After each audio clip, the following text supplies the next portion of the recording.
Good morning. So for Chapter 5, we've already gone through domain and range, and we've looked at certain functions and what is a function and what is a relation, and how to kind of show this in math. So usually relations are between a relationship between kind of two things, and then you have functions as well, which is very similar to relations, but it has a certain criteria which makes it function. And that's if an x value only goes to one y value, not multiple y values. So we have this vertical line test, but I'll show you that in a second.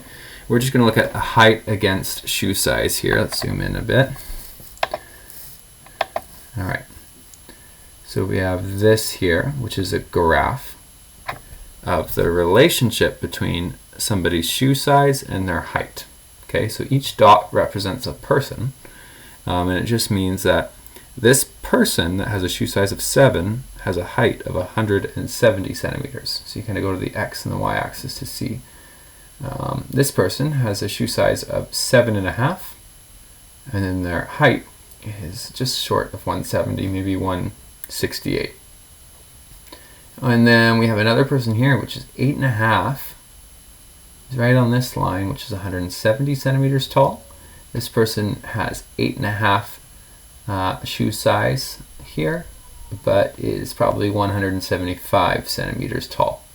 Okay, so each of these dots represents a different person. Okay, so this is a relation, and we're going to see if it is a function. Okay, so I'm going to go back to our first lesson.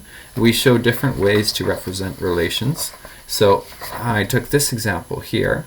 And I took each of the points, and let's zoom out here. I wrote it out as a list. You can see they're separated with commas, and they're in these like squirrely, squiggly black brackets. And then so you have this, and then you have kind of two brackets with two numbers separated by a comma in between. Okay, and a whole bunch of these brackets, one after another. So you can see I have 1, 2, 3, 4, 5, 6, 7, 8 of them. So each of those brackets represents one of these dots. So if you see I have 1, 2, 3, 4, 5, 6, 7, 8 dots. So each of these means one of each of those dots. So 7 and 170 represents this dot specifically because it's on the 7 on the x and 170 on the y. Okay, so each of these represents one of those dots.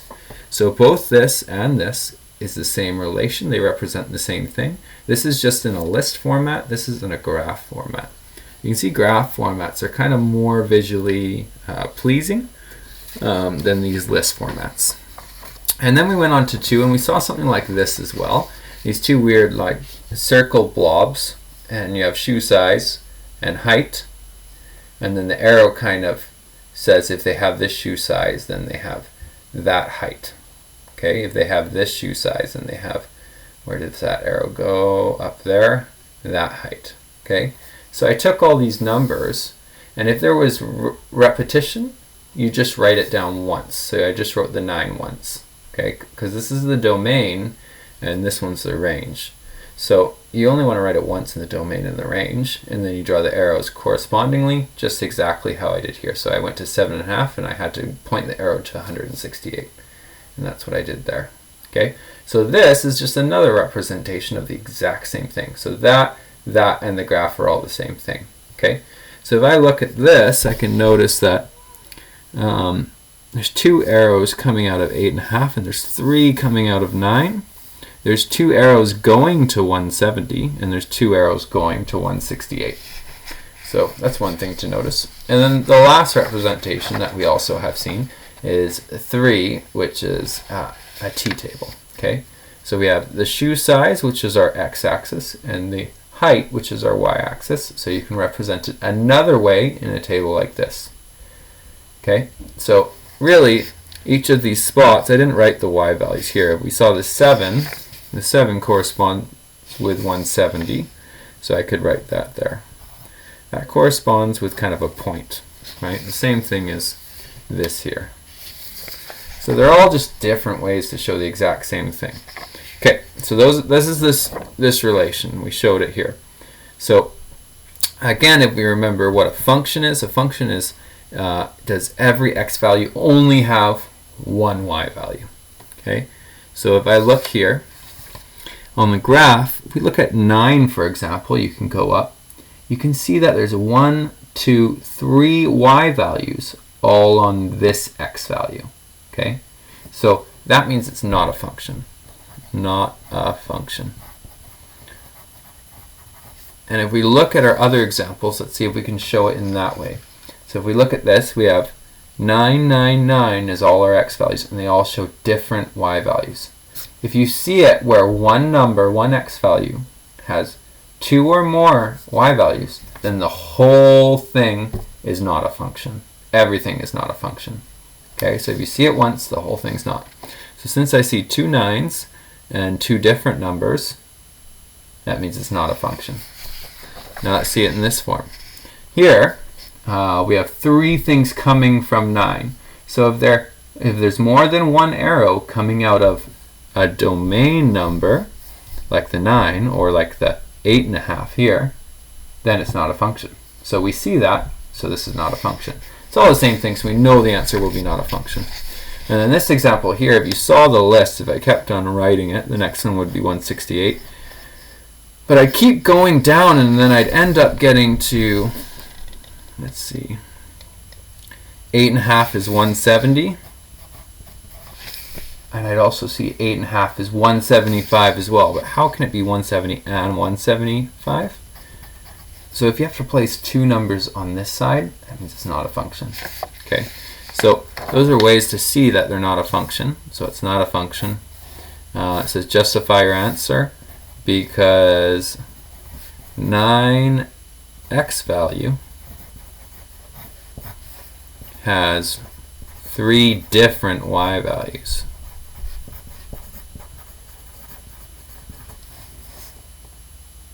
And then that's a good enough reason, right? Because if you have it once, then the whole thing is not a function. Okay, now let's look at the next one. Again, it's another graph like this, but if you look, for every x value, there's only 1 dot for each line that's going up. So this is a function, because it doesn't repeat like that. And what they're saying at the top of this page, vertical line test for a function, it means that if you take a ruler like this and you slide it across horizontally like this, and the ruler is vertical, you're sliding it across. If there's ever a spot where it hits 2 or more at the same spot, like here, or like there, then it's not a function. So if we look at our bottom one here, we can do the same thing. It hits 1 there, 1 there, 1 there, 1 there, 1 there, 1 there. So it is a function because it never hits 2 or more. So that's kind of the trick to test for a function. Now let's go to example 2. The graph shows the number of fishing boats on the y-axis, n, anchored in an inlet in the Queen Charlotte Islands as a function of time on the bottom. Okay, it looks like hours of time t. Okay, so if we look at these, let's just try to analyze 1 dot so we can kind of understand it. This one up here, let's see. The x value is 9. Is time, so 9 o'clock. What corresponds with that one? We go over here, 24. They're going up by 4, so that's 26. It's right in between 24 and 26, so it has to be 25. So at 9 o'clock, there are 25 boats in the inlet. That's what that means. And then this dot here means at, must be 10 o'clock, there are 10 boats in the inlet, and so on. So that's what it means. Now it's saying identify the dependent variable and the independent variable. So you remember the dependent variable depends on the other. Okay, so what I do is I just look at the 2 variables and I go, does time depend on the number of boats, or does the number of boats depend on time? When I read that out saying the number of, or the time depends on the number of boats, kind of sounds silly to me. Because time just goes on its own. It actually doesn't really depend on anything. So how can it depend on a number of boats? So I know time is not the dependent because it doesn't depend on the other. So that means it must be the independent. And that means you only have one left. Number of boats must be the dependent. And we know normally, not all the time, but normally the dependent one is the y-axis anyways. And the independent one is usually the x-axis. That's why you normally see time as the x-axis. So now we go, why are the points on the graph not connected? So this is kind of analyzing a question. So I kind of analyzed the dots already. 9 o'clock, 25 boats. 10 o'clock, we have 10 boats, and so on. So why do they not connect a line? Why don't they go from the one up there to the one down there? Why don't they connect a line to make it nice? Well, to look at this, you have to look and see that a line is technically an infinite number of dots. So if you ever see a line, it just means there's a dot there, a dot there, a dot there, a dot there, a dot there, and there's a billion trillion dots so close together that we just draw a line because we don't want to draw a billion dots, right? That would be annoying. So we draw all these billion trillion dots to finish off the line. So that's what a line means. It just means tons and tons of dots all lined up one beside each other. So here they're saying, why don't the graph points connected? Well, if they were, that would mean that you have a billion dots everywhere in between where you drew your line. So that means that I'd have a dot there, okay? And what would that mean? It would mean at maybe 9:01 a.m. we have 24.2 boats, right? We'd have to have a decimal number. That's the point. Can you have 24.2 boats in a inlet? Maybe if one got destroyed, but you're not generally going to have 0.2 boats in an inlet. So you can't really draw a line because a line would mean that you'd have every decimal numbers in between. And you can't have a decimal of a boat. You can only have a whole number as a boat. You can have a decimal number as time, that's not the issue, but you can't have a decimal number of a boat. You can't have 0.3 boats and all that. So therefore you can't draw a line because you can't have part boats. So your answer here is you can't have half a boat on the inlet. Because if it's half a boat, it's going to sink. It's no longer going to be on the inlet. Determine the domain and range in the graph is the next one. Domain and range. Remember, domain is x-axis.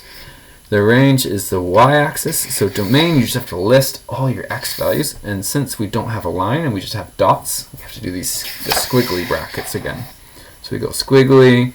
Our x values that we do see, our first one is 9 o'clock. So we go 9 o'clock, comma. Next one, this is 10 o'clock, 11 o'clock, 12 o'clock, 13, 14, 15, 16. So they do all of them all the way to 16. So 10, 11, 12, 13, 14, 15, 16. So because I do curly brackets, it means just 9, just 10, just 11, 12, 13, not in between, just them. So that's the answer for that one. Okay, if you wanted to be really fancy, you could go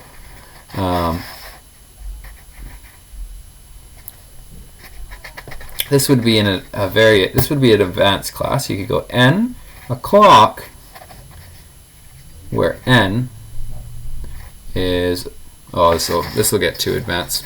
I am not going to write that. All right, stick with that. That's the domain. Okay, range is all the y values that correspond with each one. So we remember that one was 25 boats. So you might not see me write it here, but I'll say it while I'm writing it. So the first one's 25 boats, and then the next dot was at 10, and the next dot was at 8, and the next dot was at 6, and then there's another one at 6, so I just don't write it because I already wrote it. And then we have one at 10 again. We already have that, so I don't have to write it. This one's at 11, and it's also here at 15. So I'll show you what it looks like. That's my answer. So you can see there's a lot less than that. Okay, but if I look at this, is it a graph? I mean, is it a function? If it had asked that question, I'd just go this long. There's never 2 dots at one spot, so it is a function. So even though this has less amount than that, it can still be a function, right? Because 2 different x values can go to 1 y value. You just can't have 1 go to 2 y values. All right, so there we go. There we did the domain and range. One thing to note about this is you can rearrange it. Another answer for the range would be this. They can be any order. Generally, they actually like to write the smallest to the largest, but it doesn't really matter. You can go smallest to largest, 6, 8, 10, 11, 15, and 25. So both these answers would be right. Okay, last page. Here's a graph of the function negative 3x plus 7. So I told you all the ways you can represent a function. Another way that's really technical is called an equation. We've all seen an equation. This is an equation. This is kind of the secret 5th way to represent a relation or a function. Okay, is a function. Okay, but it's really technical and difficult. So this is, if you can master this, you're doing good. So we have f of x, the function x, or really it means y, equals negative 3x plus 7. So y is the same as f of x. So y is negative 3x plus 7. Okay, here's the graph of that function. So this means the exact same thing as this line. Okay, they're the exact same meaning. Okay, so essentially what it means is if you choose any x value, if you multiply it by negative 3 and add 7, that's what the y value should be. Okay, so for an example, if we see 2 here, 2, let's just choose any x value, 2, we can go 2 times negative 3 is negative 6, plus 7 is 1. So our f of x, or our f of 2, is equal to 1. Okay, or our y is equal to 1. So let's see, if we go from 2 and we go up to 1, yeah, that's where it is on the line. Okay, so then if you do that for every x value, choose every single one possible. So for example, let's choose 0. If we go negative 3 times 0, we get 0, plus 7, we get 7. So our y is equal to 7 when our x is 0. So when our x is 0, our y is equal to 7. Yep, that corresponds. So they do that with every single x point you possibly can imagine, and they make this line. That's what this equation means. Okay, so an example of what I did with the 2, I said f of 2 is equal to, and I plugged in 2 for the x. That's what f of 2 means. It means the y value when the x value is 2. F of 2 is 2 times negative 3 is negative 6, plus 7 is 1, positive 1. So f of 2 for this equation is 1 for that function. Okay, that's probably really confusing. So that was just me trying to explain it, but we'll go through the questions, which might make more sense. Determine the range value when the domain value is negative 2. So domain value negative 2 is this line here. That's our x value of negative 2. So where on the graph is it when it's negative 2? Well, you just look at when it intersects this vertical line, and it's right there, right where I put that dot. So we got to look at what the range value is, or the y value, when the x value or the domain value is negative 2. So we go up to our dot, and then we might have to go sideways till we hit the y-axis right here, right in between. So we're at 12. This goes to 16, so that means this line here is 14. It's right in between 12 and 14. So that means it has to be 13. So our range value, when the domain value is negative 2, has to be 13. Okay, because that's where the line goes through at negative 2 for your x value. Okay. The next one is determine the domain value when the range value is 4. Okay. This time it's saying when the range value is 4, or when the y value is 4. Okay. So y value of 4 is right there, right here. So where on this line does the graph cross? Right here. So that's our y value of 4. If we go down to the x-axis, our x value is 1. So our x value is equal to 1. That's our domain value when our range value is 4, because that's the only spot where the line crosses the 4 value for y, which is right there.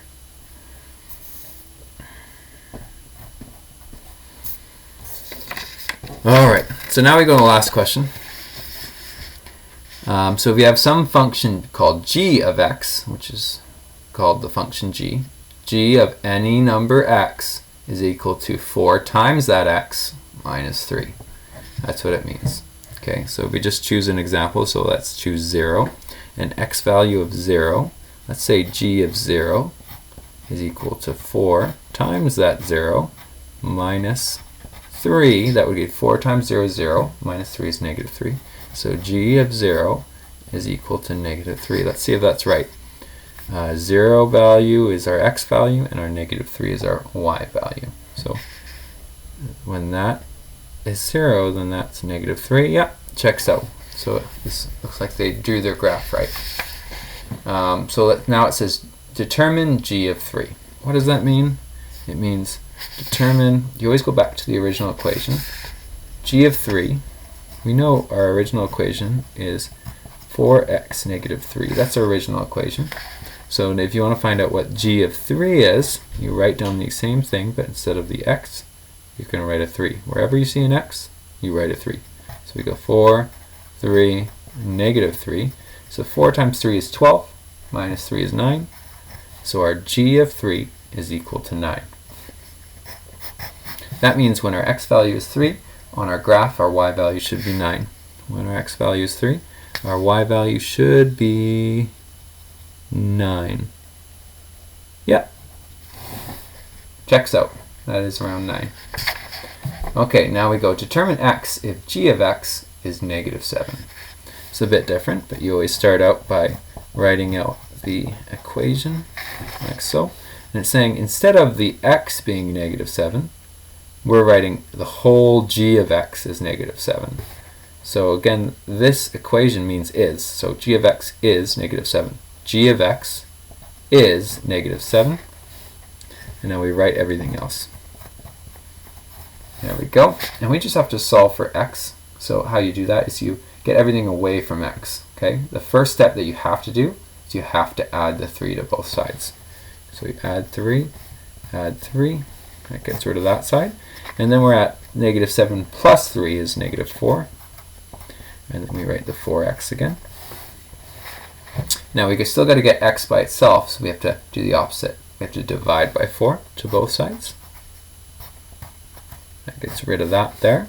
And now we have negative 4 divided by 4, which is negative 1, is equal to x. Or I always like to write the variable first, so x is equal to negative 1. So that's my end answer, and what it means is if the y value, g of x, if the y value is negative 7, then through our solving, our x value has to be negative 1. Let's check if that's right.